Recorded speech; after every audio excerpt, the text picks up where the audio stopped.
फुल form आणि contracted form बघा या ठिकाणी आय ॲमला कसं केलेलं आहे I am I apostrophe M. यानंतर दे आरला कसं केलेलं आहे बघा दे आर. इझंट इज नॉटला इझंट केलेलं आहे.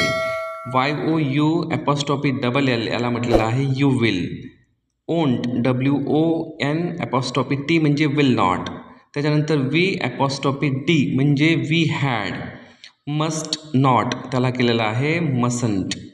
वुड बी तर दॅट वूड दॅटच्या नंतर ॲपॉस्ट्रॉफी आणि डी लावला ते झालं that would. Do you not like it तर याला डोंट केलेलं आहे. आणि खाली जर बघितलं तर बघा लेट्स तर त्याचं होईल फुल फॉर्ममध्ये लेट अस. शांट शांटचा फुल फॉर्म काय होईल शाल नॉट. दे हॅव याचं कॉन्ट्रॅक्टेड फॉर्म होईल THEY ॲपॉस्ट्रॉफी VE आणि वेअर नॉट याचं होईल वेअरंट. इकडे बघा शॉर्टकट केलेलं आहे वी ॲपॉस्ट्रॉफी RE म्हणजे VR. फुल फॉर्म आहे कॅनॉट. शॉर्टकट होईल त्याचा can't CAN apostrophe T. Full form आहे व्हेअर इज.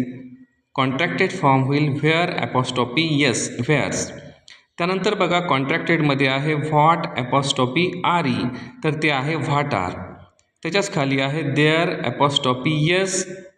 हा कॉन्ट्रॅक्टेड फॉर्म आहे त्याचा फुल फॉर्म होईल देअर इज. तर अशा प्रकारे विद्यार्थी मित्रांनो फुल फॉर्म आणि कॉन्ट्रॅक्टेड फॉर्म हे पुस्तकामध्ये लेसन्समध्ये पोएम्समध्ये खूप वेळा येतात आणि त्याचे जर प्रॉपरली आपल्याला फुल फॉर्म किंवा कॉन्ट्रॅक्टेड फॉर्म जर आपल्याला समजत नसेल तर त्या लाईनचा त्या सेंटेन्सचा अर्थ आपल्याला लावता येत नाही. म्हणून ही गोष्ट तुमच्यासाठी फार महत्त्वाची आहे.